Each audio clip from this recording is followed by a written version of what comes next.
কলা পরিপক্ক হয়ে ফেটে গেছে, এটা বিক্রির উপযুক্ত। আরও আগেই পরিপক্ক হয়েছে, কিন্তু এই ঠান্ডা থাকার কারণে এটা পাকতে সময় নিচ্ছে। ময়লা হয়ে গেছে, সে কেটে ফেলবে আজকে।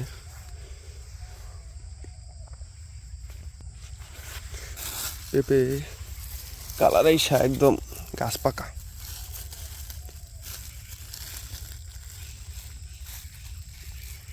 ঘেমে গেছে একদম। এটার একই অবস্থা, যদিও আমরা এটাই শুধু নিয়ে আজকে।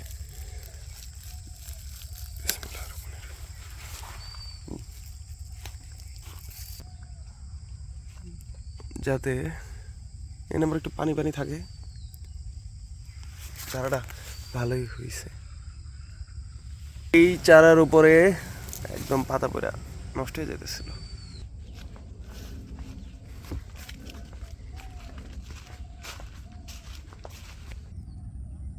লাউ গাছ মোটামুটি ভালোই বড় হয়েছে, মোটা হয়ে গেছে। আমি টেনশন আছিলাম যে মোটা হয় না কেন।